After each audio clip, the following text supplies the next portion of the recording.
Good morning.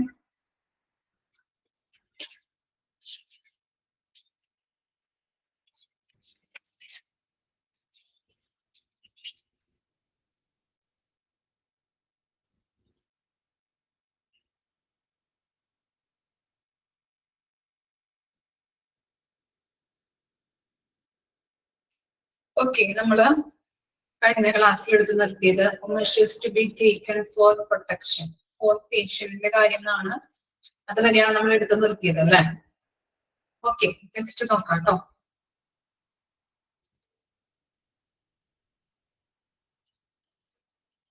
Next എന്താണ്? Four staffs point നോക്കാം.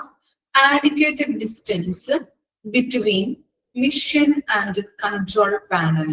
നമുക്കറിയാം റേഡിയേഷൻ നടത്തുമ്പോൾ എന്താണ് അവിടെ ഒരു കൺട്രോൾ പാനൽ സ്റ്റാഫുകൾ തന്നെയായിരിക്കും അല്ലെ, മിഷൻ കൺട്രോൾ ചെയ്യുന്ന പാനൽസ് സ്റ്റാഫുകൾ തന്നെയായിരിക്കും. ആ കൺട്രോൾ പാനലും അതുപോലെ തന്നെ മെഷീനും തമ്മിലൊരു ആവശ്യമായിട്ടുള്ള മിതമായ രീതിയിലുള്ള ഡിസ്റ്റൻസ് ഉണ്ടായിരിക്കണം. അല്ലെങ്കിൽ എന്താണ് ഈ കൺട്രോൾ പാനലിൽ വർക്ക് ചെയ്യുന്ന സ്റ്റാഫുകൾക്ക് റേഡിയേഷൻ ഏൽക്കാനായിട്ട് ചാൻസ് ഉണ്ട്. അതുകൊണ്ടാണ് പറയുന്നത് കൺട്രോൾ പാനലും മെഷീനും തമ്മിലുള്ളൊരു എന്താണ് ഡിസ്റ്റൻസ് അല്ലെ, ഡിസ്റ്റൻസ് ഉണ്ടായിരിക്കണം. 3 മീറ്റർ രീതിയിലുള്ള ഡിസ്റ്റൻസ് ഉണ്ടായിരിക്കണം. ഇനി എന്താണ്? Lead apron, gloves and goggles during the time of positioning the patient. നമ്മള് റേഡിയോളജി ഡിപ്പാർട്ട്മെന്റിലേക്ക് വരുമ്പോൾ പേഷ്യൻസിന് നമ്മൾ എന്താണ് ഈ ഡ്രസ് കുളിപ്പിച്ചിട്ട് ഒരു പൊസിഷനിലൊക്കെ കിടത്തിയൊക്കെ കൊടുക്കാറുണ്ട് അവിടെ വർക്ക് ചെയ്യുന്ന സ്റ്റാഫുകൾ ഇല്ലേ? ചെയ്തു തരാറില്ലല്ലേ? നമ്മൾ തന്നെയാണ് കിടക്കുന്നത് ഇല്ലല്ലേ? ഇപ്പൊ MRI CT സ്കാൻ ഒക്കെ എടുക്കുമ്പോ നമ്മളൊരു പൊസിഷനിലേക്ക് കിടത്തി തരാറുണ്ട് അല്ലെ?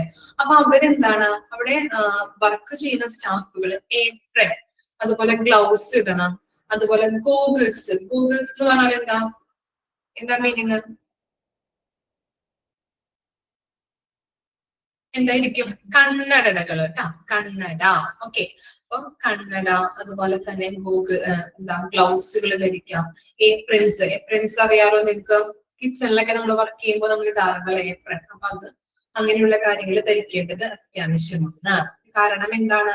ഇവരുടെ കണ്ണിലേക്ക് അതുപോലെ തന്നെ മറ്റു ഭാഗങ്ങളിലേക്കൊക്കെ റേഡിയേഷൻ കടക്കാതിരിക്കാൻ വേണ്ടിയിട്ടാണ് ഇങ്ങനെയുള്ള കാര്യങ്ങള് അവിടെ വർക്ക് ചെയ്യുന്ന സ്റ്റാഫുകള് ഈ പൊസിഷനിൽ പേഷ്യന്റിന്റെ പൊസിഷനിലേക്ക് കിടത്തുമ്പോ ഇങ്ങനെയുള്ള ഐറ്റംസുകൾ ധരിക്കണമെന്ന് പറയാനുള്ള കാരണം. ഇനി എന്താ? Usage of a personal displaying device, TLD underline ചെയ്തേ. TLD എന്താ? Thermo luminescent dosimeter. Dosimeter instrument that measure exposure to ionizing radiation over a given period.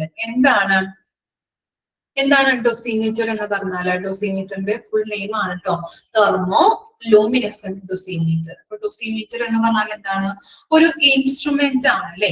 നിശ്ചിത കാലയളവില് എന്താണ് അയണൈസിങ് റേഡിയേഷനുമായിട്ട് അവിടെ വർക്ക് ചെയ്യുന്ന സ്റ്റാഫുകള് എത്രത്തോളം എക്സ്പോഷർ, സമ്പർക്കം പുലർത്തിയിട്ടുണ്ടെന്ന് മെഷർ ചെയ്യുന്ന ഒരു ഇൻസ്ട്രുമെന്റ് ആണ് ഡോസിമീറ്റർ എന്ന് പറയുന്നത്. ഓക്കെ, മനസ്സിലായോ? ഡോസിമീറ്റർ ഉപയോഗിച്ച് കഴിഞ്ഞിട്ടുണ്ടെങ്കിൽ നമുക്ക് അറിയാൻ പറ്റും ആ റേഡിയോളജി ഡിപ്പാർട്ട്മെന്റിൽ വർക്ക് ചെയ്യുന്ന സ്റ്റാഫുകള് എത്രത്തോളം റേഡിയേഷനുമായിട്ട് സമ്പർക്കം പുലർത്തിയിട്ടുണ്ട് അല്ലെ. അവർക്കും നമ്മൾ പറഞ്ഞു അല്ലെ സിവിയർ ഇഫക്റ്റ്, അതുപോലെ തന്നെ ഇഫക്റ്റുകൾ അല്ലെ, ലോങ് ടൈം ഇഫക്റ്റുകൾ അല്ലെ. അപ്പൊ അങ്ങനെയുള്ള ഇഫക്റ്റുകൾ വരാം. അങ്ങനെയുള്ള പല ചിലപ്പോൾ എന്താണ് അവിടെ വർക്ക് ചെയ്യുന്ന സ്റ്റാഫുകൾക്കായാലും രക്താർബുദങ്ങള്, ക്യാൻസർ, കാറ്ററാക്ട് അങ്ങനെയുള്ള പല രീതിയിലുള്ള രോഗങ്ങളും വരാം അല്ലെ. അപ്പോ ഈ ഇൻസ്ട്രുമെന്റ് ഉപയോഗിച്ച് കഴിഞ്ഞിട്ടുണ്ടെങ്കിൽ അതിലൂടെ നമുക്ക് മെഷർ ചെയ്യാൻ പറ്റും അവിടെ വർക്ക് ചെയ്യുന്ന സ്റ്റാഫുകൾക്ക് എത്രത്തോളം അവര് ഈ അയണൈസിംഗ് റേഡിയേഷനുമായിട്ട് സമ്പർക്കം പുലർത്തിയിട്ടുണ്ട് എന്നുള്ളത് മനസ്സിലാക്കാനായിട്ട് സാധിക്കുന്നുണ്ട്. പിന്നെ എന്താ? Monitoring radiation exposure every month. എന്താണ്? ഈ ഓരോ മെഷീനും എന്തെങ്കിലും കംപ്ലൈന്റ്സ് ഉണ്ടോ, അതിൽ നിന്ന് എന്തെങ്കിലും റേഡിയേഷൻ പുറത്തേക്ക് പോകുന്നുണ്ടോ എന്നുള്ളത് മോണിറ്റർ ചെയ്യാം. എവറി മന്ത് ഇത് ചെയ്യണം. എല്ലാ മാസവും കറക്റ്റ് ആയിട്ട് അത് നോക്കേണ്ടത് അത്യാവശ്യമാണ്. ഇനി പുറത്തേക്ക് പോകുന്നുണ്ടെങ്കിൽ എന്താണ്, അവിടെ വർക്ക് ചെയ്യുന്ന സ്റ്റാഫുകൾക്ക് അത് ഏൽക്കാനായിട്ട് ചാൻസസുകൾ ഉണ്ട്, അവർക്ക് അസുഖങ്ങൾ ഉണ്ടാവാൻ ചാൻസസുകൾ ഉണ്ട്. അതുകൊണ്ടാണ് പറയുന്നത് എന്തെങ്കിലും മെഷീൻസ് കംപ്ലൈന്റ് ആവുകയോ അല്ലെങ്കിൽ എന്തെങ്കിലും അതിനകത്ത് നിന്ന് റേഡിയേഷൻ കിരണങ്ങൾ പുറത്തേക്ക് പോകുന്നുണ്ടോ എന്നുള്ളത് കറക്റ്റ് ആയിട്ട് എവറി മന്ത് അതെന്ത് ചെയ്യണം, മോണിറ്റർ ചെയ്യേണ്ടത് അത്യാവശ്യമാണ്. ഇത്തരം കാര്യങ്ങളാണ് സ്റ്റാഫുകളുമായിട്ട് ബന്ധപ്പെട്ട മുൻകരുതലുകൾ എന്ന് പറയുന്നത്. ക്ലിയർ ആയോ?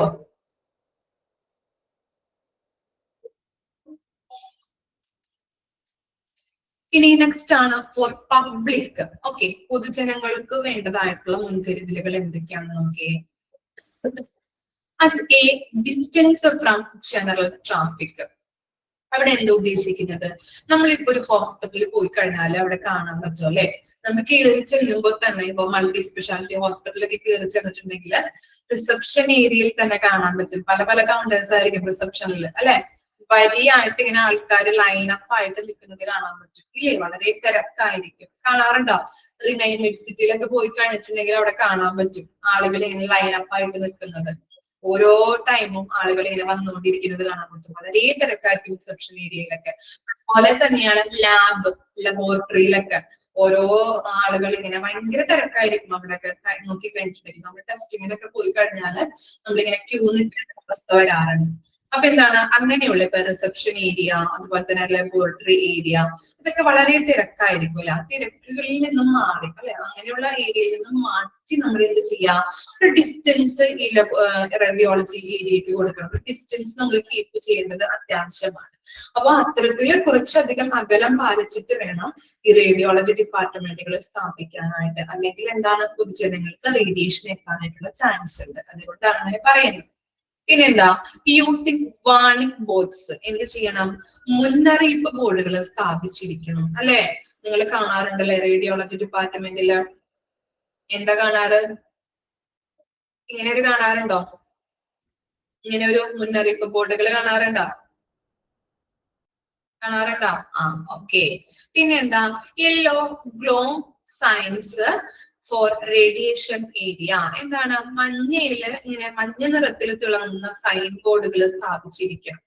ഓക്കെ, അത് പെട്ടെന്ന് അവർ അട്രാക്ട് ചെയ്യിപ്പിക്കാൻ വേണ്ടിയിട്ടാണ്. അപ്പൊ പെട്ടെന്ന് കാണാനായിട്ടും അവർക്കത് എന്താണ്, മുന്നറിയിപ്പ് ബോർഡുകളാണ് അല്ലെങ്കിൽ എന്താണ്, ഇങ്ങനെയുള്ള അപായങ്ങളാണെന്ന് നമുക്ക് മനസ്സിലാക്കാൻ സാധിക്കും അല്ലെ. മുന്നറിയിപ്പ് ബോർഡുകളാണ് നോക്കാനായിട്ട്, ഐഡന്റിഫൈ ചെയ്യാനായിട്ട് സാധിക്കുന്നുണ്ട്. ഇനി നെക്സ്റ്റ് സെന്റൻസ് നോക്കിയേ. It is also needed that the warning lights are clearly seen and lit when the X-ray machines behind the leaded door is discharging radiation to prevent unintentional entry into the room without the bare radiation protection. അപ്പൊ എന്താണ് ആ last സെന്റൻസിൽ പറയുന്നത്, നമ്മള് ഇപ്പോ ഒരു x-ray എടുക്കാനായിട്ട് പോകുമ്പോ x-ray റൂമിന്റെ പുറത്തായിട്ട് ഇങ്ങനെ ഒരു വാർണിംഗ് ലൈറ്റുകൾ സ്ഥാപിച്ചിരിക്കുന്നത് കാണാൻ പറ്റും. നമ്മൾ എക്സ്റേ എടുക്കാനായിട്ട് പുറത്ത് നിൽക്കുന്ന ആളുകൾക്ക് ഇങ്ങനെ എക്സ്റേ എടുക്കുമ്പോൾ ഇങ്ങനെ റെഡ് കളറിലുള്ള ലൈറ്റുകൾ ആ എന്താ ഡോറിന്റെ ഇത്തിരി മുകളിലായിട്ട് ഇങ്ങനെ റെഡ് കളറിലുള്ള ലൈറ്റുകൾ ഇങ്ങനെ പോകുന്നത് കാണാൻ പറ്റും. കാണാൻ പറ്റിയിട്ടുണ്ടോ, അല്ലെങ്കിൽ കാണാൻ ശ്രദ്ധിച്ചിട്ടുണ്ടോ നിങ്ങൾ എക്സ്റേ ഒക്കെ എടുക്കാൻ പോകുമ്പോ? എന്തിനു വേണ്ടിയിട്ടാണ് ഇങ്ങനെ റെഡ് ലൈറ്റുകൾ ഇങ്ങനെ പോകുന്നത്, അങ്ങനെ അവിടെ ഇങ്ങനെ വെച്ചിരിക്കുന്നത് എന്തിനു വേണ്ടിയിട്ടായിരിക്കാം?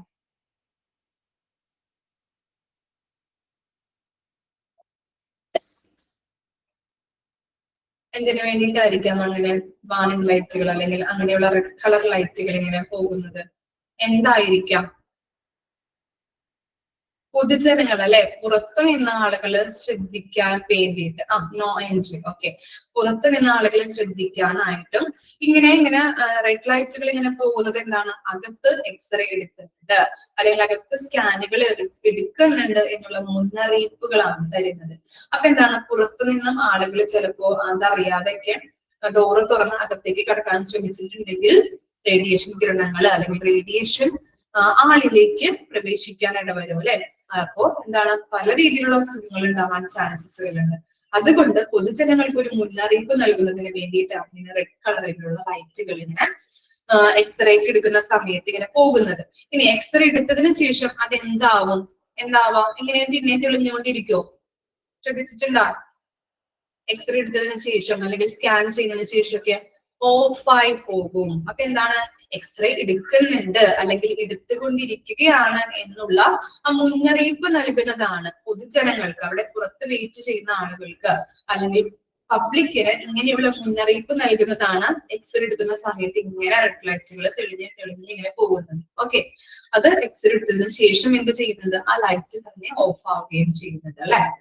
ഓക്കെ, അപ്പൊ അങ്ങനെയുള്ള ഒരു തിരിച്ചറിവ് ലഭിക്കാൻ വേണ്ടിയിട്ടാണ് ഇങ്ങനെ ലൈറ്റുകൾ പോയിക്കൊണ്ടിരിക്കുന്നത്. അതാണ് അവിടെ കൊടുത്തിരിക്കുന്നത് കേട്ടോ.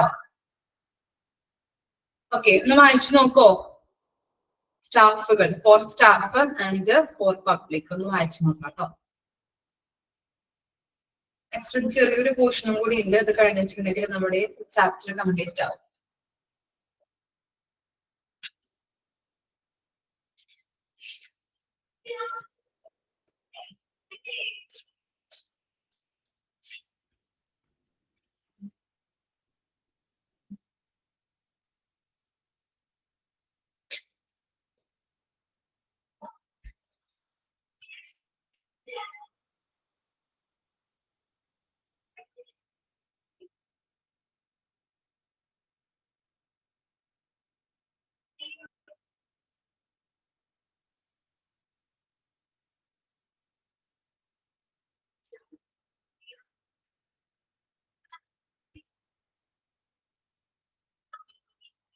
ഓക്കെ,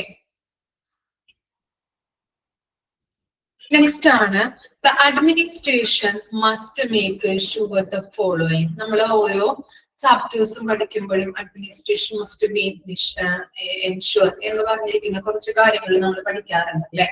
അതുപോലെ തന്നെയാണ് റേഡിയോളജി ഡിപ്പാർട്ട്മെന്റിലും അഡ്മിനിസ്ട്രേഷൻ എന്താണ് എൻഷുർ ചെയ്യേണ്ട, ഉറപ്പുവരുത്തേണ്ട കുറച്ച് കാര്യങ്ങളാണ് അവിടെ ചുവടെ കൊടുത്തിരിക്കുന്നത്. നോക്കിയേ, enlarging and consenting all radiology department policies and course of action for the radiology department. എന്താണ് enlarging എന്ന് പറഞ്ഞാല് developing ആൻഡ് കൺസെന്റിങ്. കൺസെന്റ് എന്ന് പറഞ്ഞാൽ അറിയാലോ, അനുമതി നൽകുന്നത് അല്ലെ. ഈ റേഡിയോളജി ഡിപ്പാർട്ട്മെന്റുമായിട്ട് ബന്ധപ്പെട്ട പോളിസീസ് ആയാലും പ്രൊസീജിയർ, കോഴ്സ് ഓഫ് ആക്ഷൻസ് ഒക്കെ ആയാലും എന്താണ് അത് ഡെവലപ്പ് ചെയ്യുന്നതും അത് പ്രൊവൈഡ് ചെയ്യുന്നതിനുള്ള അനുമതി നൽകുന്നതും ആരാണ്? Administration area. അപ്പൊ അവർ ഉറപ്പുവരുത്തേണ്ട കാര്യങ്ങളാണ് ഓരോ പോയിന്റ്സ് ആയിട്ട് താഴെ കൊടുത്തിരിക്കുന്നത്. നോക്കാം. Appointment system for ward patient should be so planned that the inpatient need have to wait excessively. ആരാണ് വാർഡ് പേഷ്യന്റ് എന്ന് പറയുന്നത്? ആരെയാണ് നമ്മൾ വാർഡ് പേഷ്യന്റ് എന്ന് പറയുന്നത്? ആരായിരിക്കും? വെരി ഗുഡ്, ഇൻപേഷ്യൻസിനെയാണ് അല്ലെ. വെരി ഗുഡ്, ഇൻപേഷ്യൻസിനെയാണ് വാർഡ് പേഷ്യൻസ് എന്ന് പറയുന്നത്. അപ്പോ ഇൻപേഷ്യൻസിനെ നമ്മൾ എന്താണ് ഇങ്ങനെ ഇൻപേഷ്യൻസിനെ നമ്മൾ എന്താണ് എക്സ്റേക്ക് എടുക്കാൻ കൊണ്ടുവരുമ്പോ അല്ലെ, എടുത്ത് ചികിത്സിക്കുന്ന രോഗികളാണ്. അതുകൊണ്ട് തന്നെ X-ray, CT scan, MRI scan ഒക്കെ എടുക്കാൻ കൊണ്ടുവരാം അല്ലെ. അപ്പൊ കൊണ്ടുവരുന്ന സമയത്ത് അധികം നേരം അവരെന്ത് ചെയ്യിപ്പിക്കാൻ പാടില്ല? വെയിറ്റ് ചെയ്യിപ്പിക്കാനായിട്ട് പാടില്ല. അത് കൃത്യമായിട്ട് നടക്കുന്നുണ്ടോ എന്നുള്ളത് അഡ്മിനിസ്ട്രേഷൻ ഇന്ത്യ ഉറപ്പുവരുത്തേണ്ടതാണ്. ഇനി departmental timings are followed according to the hospital policy. Hospital പോളിസിക്ക് അനുസരിച്ചിട്ടുള്ള ഓരോ ഡിപ്പാർട്ട്മെന്റ് ടൈമിങ്സ് ഉണ്ടാവും അല്ലെ. ഇന്ന ടൈമിൽ ഓപ്പൺ ആക്കാം, ഇന്ന ടൈമിൽ ക്ലോസ് ചെയ്യണം എന്നുള്ളൊരു ഡിപ്പാർട്ട്മെന്റൽ ടൈമിംഗ് ഉണ്ടാവും. അതനുസരിച്ചിട്ട് അവര് ഓപ്പൺ ആക്കുന്നുണ്ടോ അല്ലെങ്കിൽ ഡിപ്പാർട്ട്മെന്റൽ ടൈമിംഗ് കീപ്പ് ചെയ്യുന്നുണ്ടോ എന്നുള്ളത് ഉറപ്പുവരുത്തണം. Non essential waiting time should be avoided. എന്താണ് അനാവശ്യമായിട്ടുള്ള വെയിറ്റ് ചെയ്യിപ്പിക്കുന്നത്? ഓരോ പേഷ്യൻസ് വന്നു കഴിഞ്ഞാലും ഇരിക്കൂ, ഇപ്പൊ കുറച്ച് കഴിയുമ്പോൾ എക്സ്റേ എടുക്കാം അല്ലെങ്കിൽ CT സ്കാൻ കുറച്ച് കഴിയുമ്പോൾ എടുക്കാം എന്ന് പറഞ്ഞിട്ട് നമ്മൾ വെയിറ്റ് ചെയ്യിപ്പിച്ച് കുറെ അധികം നേരം ഇരുത്തിയിട്ട് വരുമ്പോ എന്താണ് അത് അനാവശ്യ കാര്യങ്ങളാണ്. ചിലപ്പോ ആരും ഉണ്ടാവില്ല എക്സ്റേ എടുക്കാനും കാര്യങ്ങളൊക്കെ. അപ്പൊ അവിടെ അനാവശ്യമായിട്ട് നമ്മളെ കുറെ അധികം നേരം ഇരുത്താനാവില്ല. അത് അവോർട്ട് ഒഴിവാക്കാനായിട്ടാണ് പറയുന്നത്. അനാവശ്യമായിട്ടുള്ള വെയിറ്റിംഗ് ടൈമുകൾ ഒഴിവാക്കുക. പിന്നെന്താ, preventive maintenance of machines and equipments. എന്താണ്, ഈ മെഷീൻസ് ആയാലും അവിടെ വളരെയധികം എക്യുപ്മെന്റ്സ് മെഷീൻസ് ഒക്കെ ഉണ്ടാവും അല്ലെ. X-ray machines, CT scan machines, അങ്ങനെയുള്ള മെഷീൻസിന്റെ മെയിൻ്റെനൻസ് വർക്കുകൾ അല്ലെ, അറ്റകുറ്റപ്പണികൾ ഉണ്ടെങ്കിൽ അത് അപ്പപ്പോ തന്നെ പരിഹരിച്ച് പോവുക, അതിന് പരിഹാരം കണ്ടെത്തുക. പിന്നെന്താണ്, the radiology department must maintain an effective working relationship with the medical staff, the administration and other hospital department and services. അപ്പോ റേഡിയോളജി ഡിപ്പാർട്ട്മെന്റിലെ സ്റ്റാഫുകള് ആരൊക്കെയായിട്ട് ഒരു നല്ലൊരു രീതിയിലുള്ള വർക്കിംഗ് റിലേഷൻഷിപ്പ് മെയിൻറ്റെയിൻ ചെയ്തു പോകണമെന്നാണ് പറയുന്നത്. മെഡിക്കൽ സ്റ്റാഫുകളുമായിട്ടും അഡ്മിനിസ്ട്രേഷൻ ഏരിയയുമായിട്ടും അതർ ഡിപ്പാർട്ട്മെന്റ്സുകളുമായിട്ടും നല്ലൊരു റിലേഷൻഷിപ്പ് മെയിൻറ്റെയിൻ ചെയ്തു പോവാ. Assessment of quality and exactness of radiology services. Exactness എന്ന് പറഞ്ഞിട്ടുണ്ടെങ്കിൽ സൂക്ഷ്മത, ഓക്കെ. ക്വാളിറ്റി എന്ന് പറഞ്ഞാൽ ഗുണനിലവാരം. അപ്പൊ ക്വാളിറ്റിയോട് കൂടിയിട്ടും നല്ല രീതിയിലുള്ള സർവീസുകൾ റേഡിയോളജി ഡിപ്പാർട്ട്മെന്റിന്റെ ഭാഗത്തു നിന്നും ഉണ്ടോ എന്നുള്ളത് വിലയിരുത്തുക. പിന്നെ എന്താണ്, all the reports are to be signed by radiologist. നമുക്ക് റിപ്പോർട്ട്സ് കിട്ടും അല്ലെ, എക്സ്റേ എടുത്തു കഴിഞ്ഞാലും അതുപോലെ തന്നെ MRI അങ്ങനെയുള്ള റിപ്പോർട്ട്സുകൾ അതിന്റെ ഒക്കെ റിപ്പോർട്ട്സുകൾ കിട്ടും. ആ റിപ്പോർട്ട്സുകളിൽ കൃത്യമായിട്ട് റേഡിയോളജിസ്റ്റ് എന്ന് പറഞ്ഞാൽ ആരാണ്, മെഡിക്കൽ ഡോക്ടേഴ്സ് ആണ്, അവിടെ വർക്ക് ചെയ്യുന്ന മെഡിക്കൽ ഡോക്ടേഴ്സ് ആണ് റേഡിയോളജി ഡിപ്പാർട്ട്മെന്റില്. അപ്പൊ അങ്ങനെയുള്ള ആ റേഡിയോളജിസ്റ്റുകൾ സൈൻ ചെയ്തിട്ടുണ്ടോ എന്നുള്ളത് ഉറപ്പുവരുത്തണം. There should be well trained and registered radiographers. At least one should be available on call all time. അപ്പൊ എന്താ പറയുന്നത്, ട്രെയിൻഡ് ആയിട്ടുള്ള, നല്ല രീതിയിൽ ട്രെയിൻഡ് ആയിട്ടുള്ളതും രജിസ്ട്രേഡ് ആയിട്ടുള്ള റേഡിയോഗ്രാഫേഴ്സ് എന്ന് പറഞ്ഞാൽ ടെക്നിക്കൽ സ്പെഷ്യലിസ്റ്റ് ആണ്. അപ്പൊ അവര് എന്താണ്, അവരെപ്പോഴും നമ്മളെ വിളിച്ചു കഴിഞ്ഞിട്ടുണ്ടെങ്കിൽ, നമ്മള് വിളിച്ചാൽ പുറത്തുണ്ടാവണം എന്ന് പറയാറുണ്ടല്ലോ. അപ്പൊ വിളിച്ചു കഴിഞ്ഞാൽ അവിടെ എപ്പോഴും അവൈലബിൾ ആയിരിക്കണം അവര്. അത് കൃത്യമായിട്ട് നടക്കുന്നുണ്ടോ അല്ലെങ്കിൽ കൃത്യമായിട്ട് അവരുടെ കാര്യങ്ങൾ ചെയ്യുന്നുണ്ടോ എന്നുള്ളത് ഉറപ്പുവരുത്താം. പിന്നെ ലാസ്റ്റ് പോയിന്റ് നോക്കിയേ, the standard and the regulations of Atomic Energy Regulatory Board AERB and the Division of Radiological Protection BABA Atomic Research Centers BARC should be clung to. എന്താ പറയുന്നത്, ഈ മൂന്ന് പേരുകളും അല്ലെ, AERB-യും റേഡിയോളജിക്കൽ പ്രൊട്ടക്ഷനും ബാർക്കും, അവര് പറഞ്ഞിരിക്കുന്ന മൂന്നിന്റെയും സ്റ്റാൻഡേർഡ്സും റെഗുലേഷനും അനുസരിച്ച് റേഡിയോളജി ഡിപ്പാർട്ട്മെന്റ് പ്രവർത്തിക്കുന്നുണ്ടോ എന്നുള്ളത് അഡ്മിനിസ്ട്രേഷൻ ഏരിയ ഉറപ്പുവരുത്തേണ്ടതാണ്. Atomic Energy Regulatory Board-ഉം റേഡിയോളജിക്കൽ പ്രൊട്ടക്ഷനും ബാബ അറ്റോമിക് റിസർച്ച് സെന്റേഴ്സും പറഞ്ഞിരിക്കുന്ന രീതിയിലുള്ള സ്റ്റാൻഡേർഡ്സുകളും റെഗുലേഷൻസും അനുസരിച്ചിട്ടാണോ റേഡിയോളജി ഡിപ്പാർട്ട്മെന്റ് പ്രവർത്തിക്കുന്നത് എന്നുള്ളത് ഇവര് അഡ്മിനിസ്ട്രേഷൻ ഏരിയ ഉറപ്പുവരുത്തണം. അപ്പൊ ഇത്രയും കാര്യങ്ങളാണ് അഡ്മിനിസ്ട്രേഷൻ ഏരിയ ഉറപ്പുവരുത്തേണ്ട, എൻഷുർ ചെയ്യേണ്ട കാര്യങ്ങൾ. വായിച്ചു നോക്കാം കേട്ടോ.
അയച്ചു കഴിഞ്ഞോ?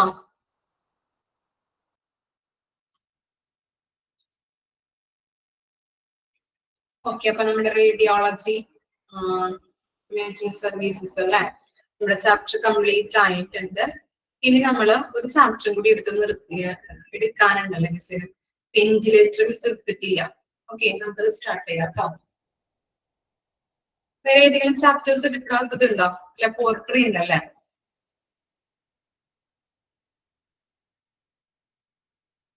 വേറെ ഒന്നുമില്ലല്ലോ, ബാക്കിയൊക്കെ ഇങ്ങനെ എടുത്തുകൊണ്ടിരിക്കുന്നതല്ലേ? വേറെ എന്തെങ്കിലും ഉണ്ടെങ്കിൽ പറയണം കേട്ടോ. ഒന്ന് നോക്കാം, ടീച്ചേഴ്സ് ഇങ്ങനെ പല പല ബാച്ചിൽ കയറുന്നത് കൊണ്ട് ചിലപ്പോ വിട്ടു പോവാം, അതാണ് ചോദിക്കുന്നത്.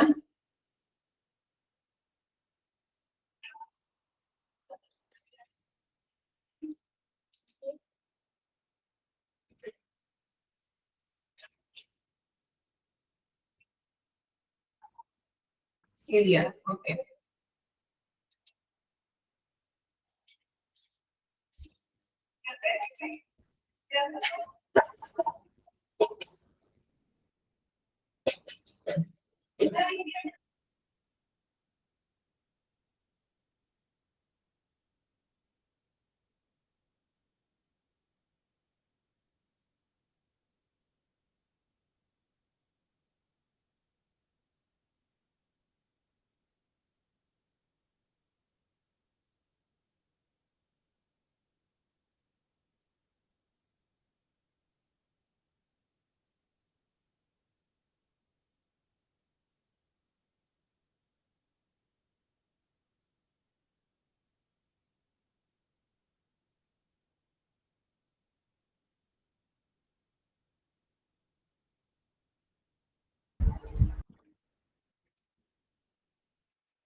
ഓക്കെ, സ്റ്റാർട്ട് ചെയ്യാം. എന്താ വെന്റിലേറ്റർ? കേട്ടിട്ടുണ്ടാവുമല്ലോ വെന്റിലേറ്റർ എന്താണെന്ന്. അങ്ങനെ ഗസ് ചെയ്യാൻ പറ്റുമോ എന്താണ് ventilator?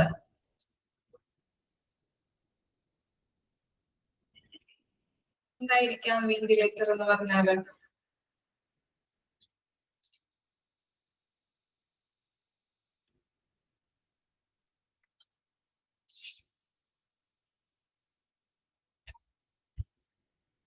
Breathing problem, life support ആണ്, ലൈഫ് സേവിങ് മെഷീൻ ആണെന്ന് പറയാൻ പറ്റുള്ളൂ. ഓക്കെ, നമുക്ക് നോക്കാം, introduction നോക്കാം കേട്ടോ. A medical ventilator is an equipment that assists the lung work. It can be life-saving machine if the patient is in a condition that make it hard to breathe properly or cannot breathe at all. A ventilator helps to pump air in and out of the lung so the body can get the oxygen is required. The patient may wear a befitting mask to help get oxygen from the ventilator into the lungs, or if the patient's condition is more critical, a breathing tube may be pressed down to the throat to supply lung with the oxygen. അപ്പൊ എന്താണ് പാരഗ്രാഫിൽ പറയുന്നത്? നമ്മുടെ ventilator എന്ന് പറഞ്ഞിട്ടുണ്ടെങ്കിൽ ശ്വാസകോശത്തിന്റെ പ്രവർത്തനത്തെ സഹായിക്കുന്ന ഒരു ഉപകരണമാണ് മെഡിക്കൽ വെന്റിലേറ്റർ എന്ന് പറയുന്നത്. ഒരു രോഗിക്ക് ശരാശരി ശ്വസിക്കാൻ കഴിയാത്ത അവസ്ഥയിലാണെങ്കിലും അതുപോലെ തന്നെ ശ്വസിക്കാനായിട്ട് കഴിയാത്ത അവസ്ഥയിലാണെങ്കിലും ചിലപ്പോൾ അത് ബ്രീത്തിങ് ഡിഫിക്കൽറ്റി വരാം, അല്ലെങ്കിൽ ശ്വാസതടസ്സം വന്നു കഴിഞ്ഞിട്ടുണ്ടെങ്കിൽ ഈ യന്ത്രത്തിലേക്ക് കിടത്തിയിട്ടാണ് നമുക്ക് എന്ത് ചെയ്യുന്നത്? ശ്വാസം കൃത്രിമമായിട്ട് തരുന്നത് അല്ലെ. അതിനൊക്കെ ഒരു ലൈഫ് സേവിങ് മിഷൻ എന്നും കൂടി വെന്റിലേറ്റർ നമ്മൾ പറയുന്നുണ്ട്. ഇനി ശ്വാസകോശത്തിനകത്തും പുറത്തും വായു പമ്പ് ചെയ്യാനായിട്ട് വെന്റിലേറ്റർ സഹായിക്കുന്നുണ്ട്. അതിനാൽ ശരീരത്തിൽ ശരിയായിട്ടുള്ള ഓക്സിജൻ അതിൽ നിന്ന് ലഭിക്കുന്നുണ്ട് അല്ലെ. പിന്നെന്താണ്, വെന്റിലേറ്ററിൽ നിന്ന് ശ്വാസകോശത്തിലേക്ക് ഓക്സിജൻ എത്താൻ രോഗിക്ക് അനുയോജ്യമായിട്ടുള്ള മാസ്ക് ധരിക്കാൻ പറ്റും. അല്ലെങ്കിൽ എന്താണ്, പേഷ്യൻസ് കണ്ടീഷൻ മോർ ക്രിട്ടിക്കൽ ആണെങ്കിൽ ബ്രീത്തിങ് ട്യൂബ് പ്രസ് ചെയ്ത് ലങ്സിലേക്ക് ഓക്സിജൻ എത്തിക്കാനായിട്ടും ഈ വെന്റിലേറ്റർ വഴി സാധിക്കുന്നുണ്ട്. ഓക്കെ, അത്തരം കാര്യങ്ങളാണ് വെന്റിലേറ്ററുമായിട്ട് ബന്ധപ്പെട്ടത്. ഇനി നോക്കിയേ, the ventilator is also known as other names. They are എന്താണ്, ബ്രീത്തിങ് മെഷീൻ എന്നും പറയുന്നുണ്ട്, മെക്കാനിക്കൽ വെന്റിലേഷൻ എന്നും ആര് പറയുന്നുണ്ട്, വെന്റിലേറ്ററിനെ പറയുന്നുണ്ട്. അണ്ടർലൈൻ ചെയ്ത് വെക്കാം കേട്ടോ. ഒന്ന് ഇൻട്രൊഡക്ഷൻ വായിച്ചു നോക്കിയേ. കൃത്യമായിട്ട് നമ്മള് പഠിക്കുന്ന അല്ലെങ്കിൽ നമുക്ക് മനസ്സിലാക്കാൻ പറ്റുന്ന കാര്യങ്ങളാണ് അല്ലെ. വായിച്ചു നോക്കാം കേട്ടോ.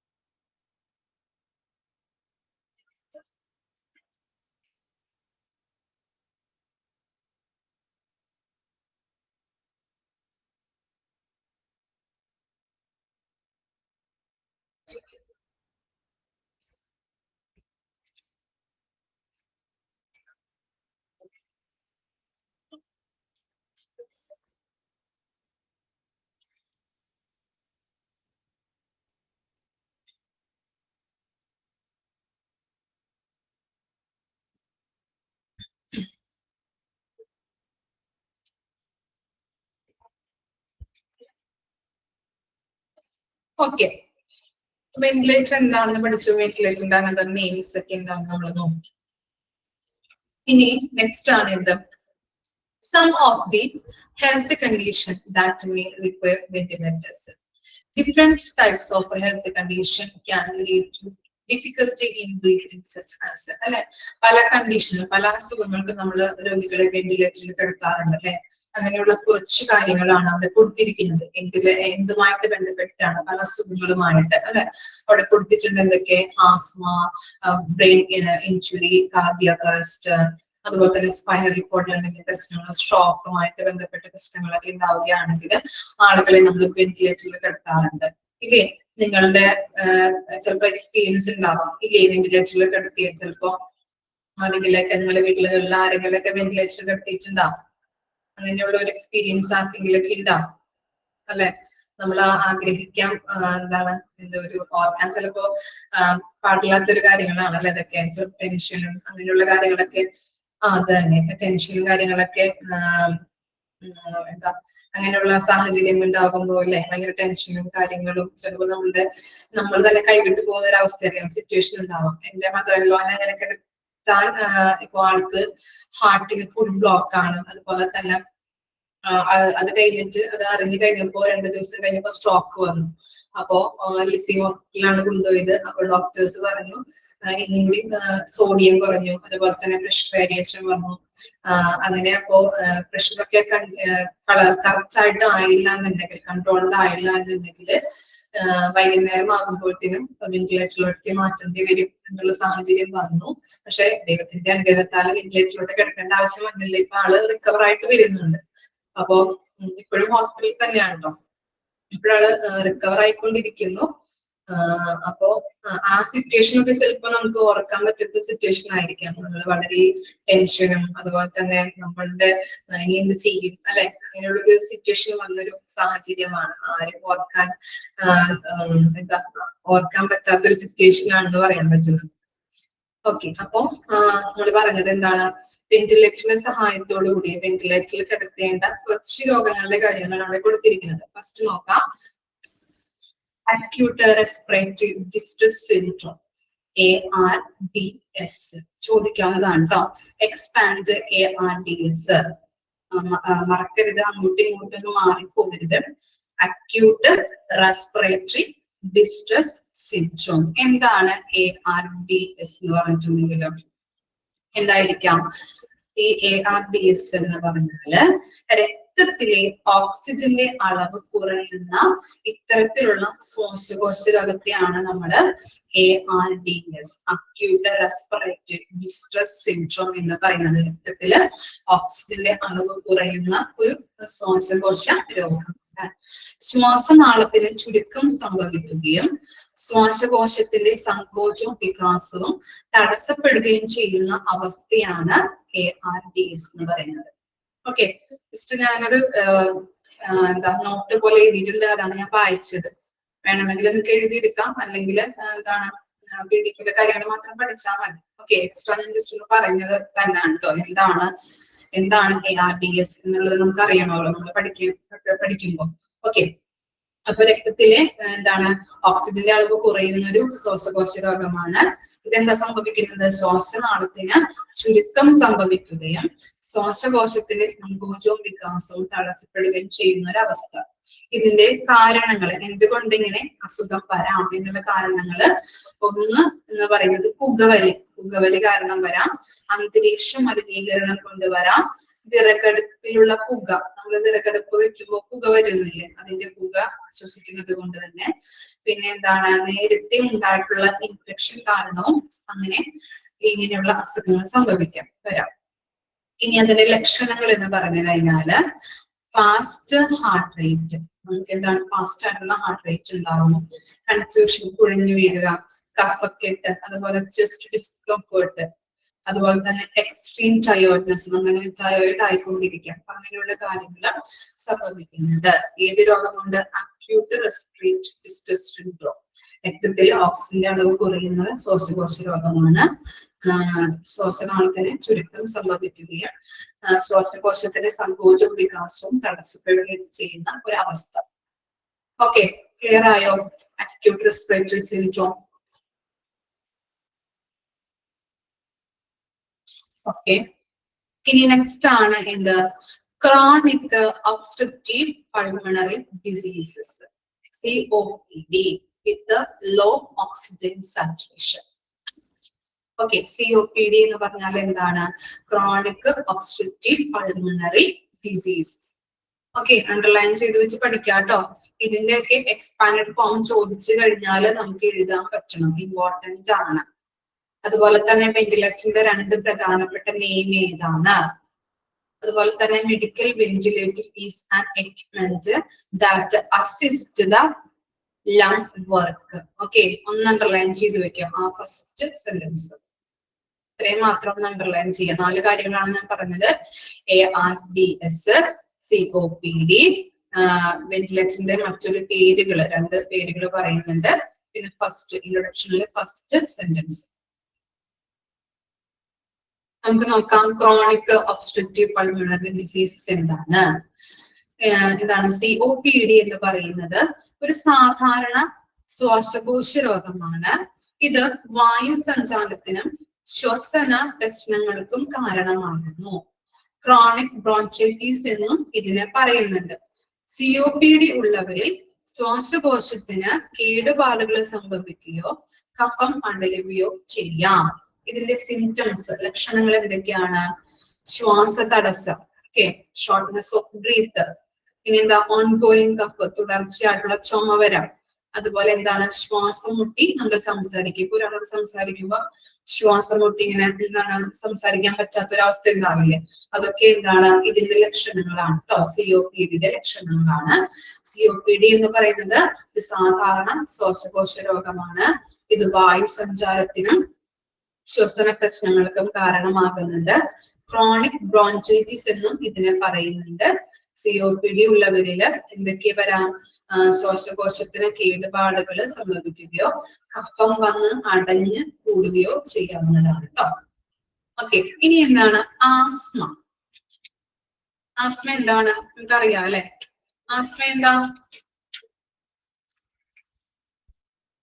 ആസ്മ എന്ന് പറഞ്ഞാല്?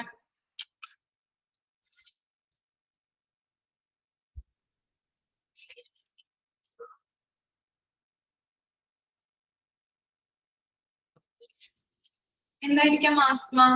നിങ്ങളുടെ വീട്ടിൽ ആർക്കെങ്കിലും ഒക്കെ ഉണ്ടാവുമല്ലോ ശ്വാസം മുട്ടല്ലേ, ബ്രീത്തിങ് പ്രോബ്ലം. ഓക്കെ, അപ്പോ ആസ്മ എന്ന് പറഞ്ഞു കഴിഞ്ഞാല് ശ്വസന നാളത്തിൽ ഉണ്ടാകുന്ന വീക്കം, അതിനെയാണ് ആസ്മ എന്ന് പറയുന്നത്.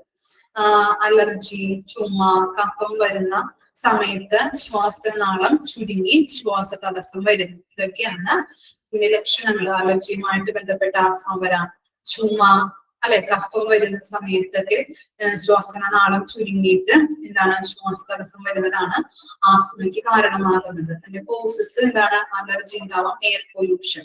ഓക്കെ, ഇതൊക്കെയാണ് ആസ്മയുടെ ലക്ഷണങ്ങൾ, അതിന്റെ കോസസുകൾ എന്ന് പറയുന്നത് നമുക്കറിയാവുന്ന കാര്യങ്ങളാണ്. ഇനി ബ്രെയിൻ ഇഞ്ചുറി. അപ്പൊ ഇങ്ങനെയുള്ള രോഗങ്ങളൊക്കെ വന്നു കഴിഞ്ഞിട്ടുണ്ടെങ്കിൽ എന്താണ്? വെന്റിലേറ്ററിൽ കിടത്താനായിട്ട് ചാൻസസുകൾ ഉണ്ടെന്നാണ് ഇതിന്റെ അർത്ഥം കേട്ടോ. ഓക്കെ, അപ്പോ എന്താണ് ബ്രെയിൻ ഇഞ്ചുറി അല്ലെ?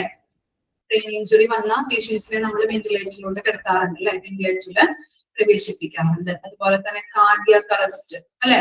കാർഡിയാക് അറസ്റ്റ് എന്ന് പറഞ്ഞാൽ എന്താണ്? ഹൃദയാഘാതം. ഓക്കെ, ഇനി എന്താ?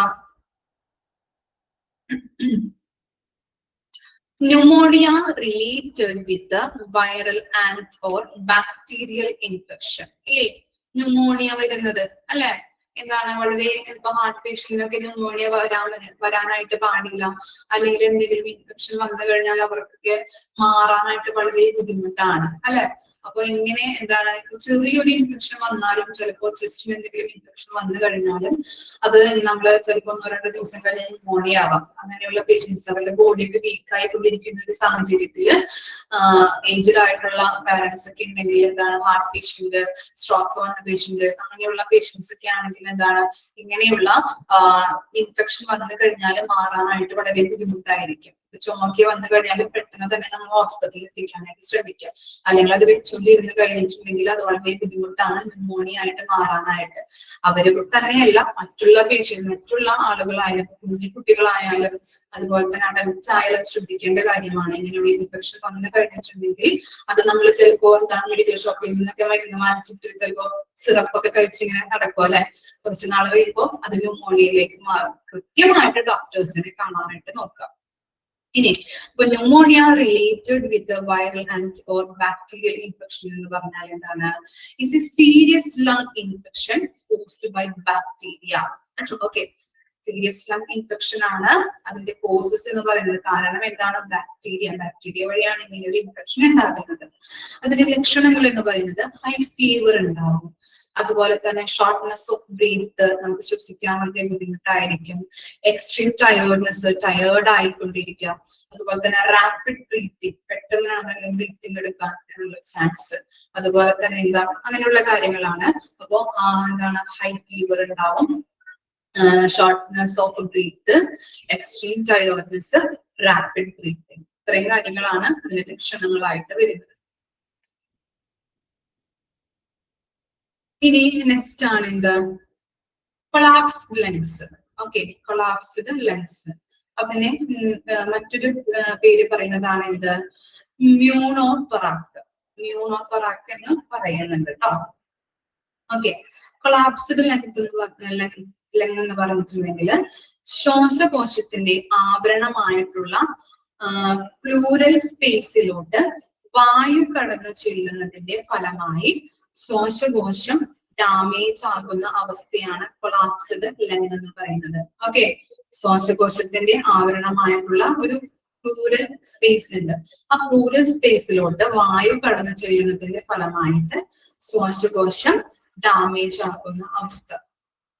അതിന്റെ ലക്ഷണങ്ങൾ എന്ന് പറയുന്നത് ചെസ്റ്റ് പെയിൻ ഉണ്ട്, ഷോർട്ട്നെസ് ഓഫ് ബ്രീത്ത്, അതൊക്കെയാണ് അതിന്റെ ലക്ഷണങ്ങളായിട്ട് പറയുന്നത്. പിന്നെ എന്താണ്? സ്ട്രോക്ക്. സ്ട്രോക്ക് എന്ന് പറഞ്ഞാൽ എന്താണ്?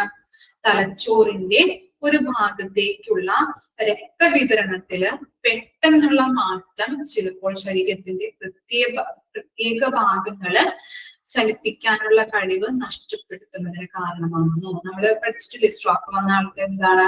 ചിലപ്പോൾ ഒരു വശം തളർന്നു പോകും അല്ലെ, എന്താണ് ലെഫ്റ്റ് കൈയോ ലെഫ്റ്റ് ലെഗോ തളർന്നു പോവാം. ചിലപ്പോ എന്താണ്? 2 കാലും ചിലപ്പോൾ നമുക്ക് ചലനശേഷി ഉണ്ടാവില്ല, ചലിക്കാൻ പറ്റില്ല, അങ്ങനെയുള്ള അവസ്ഥകൾ ഉണ്ടാകുന്നുണ്ട്. അപ്പോ സ്ട്രോക്ക് എന്ന് പറഞ്ഞാൽ സ്ട്രോക്ക് എന്താണ് ഉദ്ദേശിക്കുന്നത്? തലച്ചോറിന്റെ ഒരു ഭാഗത്തേക്കുള്ള രക്തവിതരണത്തില് പെട്ടെന്ന് ഉള്ള മാറ്റം ചിലപ്പോൾ ശരീരത്തിന്റെ പ്രത്യേക ഭാഗങ്ങളെ ചലിപ്പിക്കാനായിട്ടുള്ള കഴിവ് ഇല്ലാതാക്കുന്ന അല്ലെങ്കിൽ നഷ്ടപ്പെടുത്തുന്ന അതിന് കാരണമാകുന്നു. അതാണ് സ്ട്രോക്ക് എന്ന് പറയുന്നത്. അതിന്റെ ലക്ഷണങ്ങൾ എന്താണ്? ഹെഡേക്ക്, അതുപോലെ തന്നെ ട്രബിൾ വാക്കിംഗ്, അല്ലെ, നടക്കാൻ പറ്റില്ല നമുക്ക്. Problems seen in one or both eyes, എന്താണ്, നമുക്ക് കാണാൻ കാഴ്ച മറയൽ സംഭവിക്കാം. അതുപോലെ ഒരു കണ്ണ്, നമ്മളിപ്പോ ഇടത്തെ സൈഡാണ് സംഭവിച്ചതെങ്കിൽ ഇടത്തെ സൈഡിലുള്ള കൈയോ കാലോ അല്ലെങ്കിൽ കണ്ണൊക്കെ ഇങ്ങനെ അടഞ്ഞിങ്ങനെ ഒരു വശമൊക്കെ ഇങ്ങനെ കൂടിയിരിക്കുന്ന ഒരവസ്ഥയൊക്കെ വരാം സ്ട്രോക്ക് സംഭവിക്കുമ്പോൾ. അതുപോലെ തന്നെ ട്രബിൾ ഓഫ് സ്പീക്കിംഗ്, സംസാരിക്കാൻ പറ്റാത്ത അവസ്ഥയിൽ കുഴഞ്ഞു പോവുക, അങ്ങനെ ഒരു ലക്ഷണങ്ങൾ സംഭവിക്കുന്നുണ്ട്. അപ്പൊ ഇതൊക്കെയാണ് സ്ട്രോക്കിന്റെ ലക്ഷണങ്ങളായിട്ട് വരുന്നത്. Headache, trouble of walking, trouble speaking, problem seen one or both eyes. രണ്ട് ബോത്തിലും ചിലപ്പോ എന്താണ്, രണ്ട് ഐസിലും ചിലപ്പോ കാണാനായിട്ട് പറ്റാത്ത അവസ്ഥ, കാഴ്ച മറയിൽ സംഭവിക്കാം, കണ്ണിങ്ങനെ അടഞ്ഞിരിക്കുന്ന അവസ്ഥയൊക്കെ ഉണ്ടാവും. ഓക്കെ,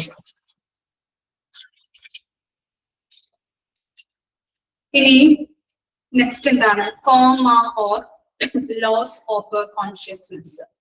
കോമ സ്റ്റേജിൽ കിടക്കുന്ന പേഷ്യൻസിനൊക്കെ നിങ്ങൾ കണ്ടിട്ടുണ്ടാവും അല്ലെ, സിനിമയിലൊക്കെ ഇല്ലേ? ഓക്കെ, അപ്പൊ എന്താണ് കോമ എന്ന് പറഞ്ഞാല്? It is a state of prolonged loss of consciousness. എന്താണ്? ദീർഘനാളത്തേക്ക് ബോധം നഷ്ടപ്പെടുന്ന അവസ്ഥയാണ് കോമ എന്ന് പറഞ്ഞാൽ, അല്ലെ. അതിന്റെ ലക്ഷണങ്ങൾ എന്താണ്? Closed eyes, irregular breathing, no response of limbs except.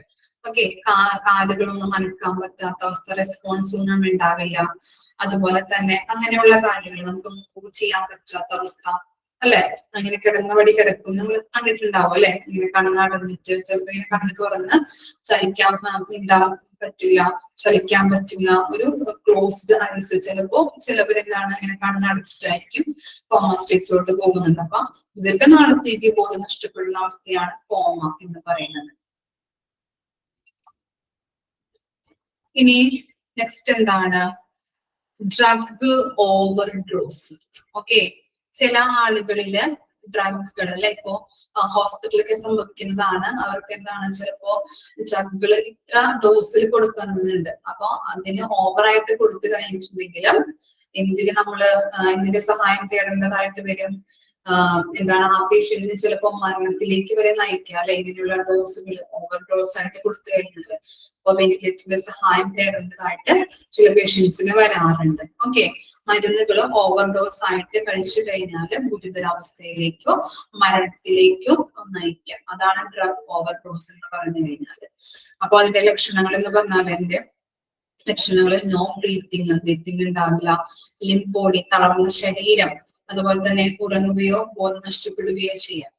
അങ്ങനെയുള്ള കാര്യങ്ങളാണ് ഈ ഡ്രഗ് ഓവർഡോസുമായിട്ട് ബന്ധപ്പെട്ട ലക്ഷണങ്ങൾ എന്ന് പറയുന്നത്. ഇത്രയും വരെ ഒന്ന് വായിച്ചു നോക്കിയേ. ഡ്രഗ് ഓവർഡോസ് വരെ ജസ്റ്റ് ഒന്ന് വായിച്ചു നോക്കാം കേട്ടോ. പറഞ്ഞതൊക്കെ ഒന്ന് കണക്ട് ചെയ്ത് നോക്കാം.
വായിച്ചോ? ക്ലിയർ ആണോ? ഇത്രയും വരെ എടുക്കുന്നുള്ളൂ. ഓക്കെ ആണോ? ബാക്കി നെക്സ്റ്റ് ക്ലാസ്സിൽ എടുക്കാം. ക്ലിയർ അല്ലേ? അപ്പൊ വെന്റിലേറ്റർ വായിച്ചു നോക്കാട്ടോ. നമുക്ക് അറിയാവുന്ന കാര്യങ്ങളാണ്. ഇത്ര ബുദ്ധിമുട്ടില്ല. Okay, thank you.